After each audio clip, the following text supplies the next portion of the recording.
Hi friends, welcome back to my channel. ఈరోజు వచ్చేసి పూజ items ఇలాంటివి రాగివి ఉంటాయి కదా, వాటిని ఎలా ఈజీగా కడుక్కోవాలో చూద్దాము. ఇట్లా చింతపండు నిమ్మకాయ నీళ్ళలో వేసి బాగా ఇట్లా తెల్లనివ్వాలి. తర్వాత వీటిని తీసుకొని ఇలా ముంచేయాలి. అంత ఈజీగా మనకు తోమే శ్రమ ఉండదు.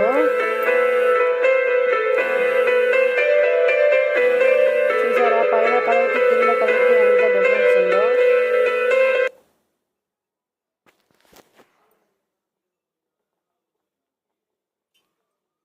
మీకు బాగా ఉపయోగపడుతుంది ఫ్రెండ్స్.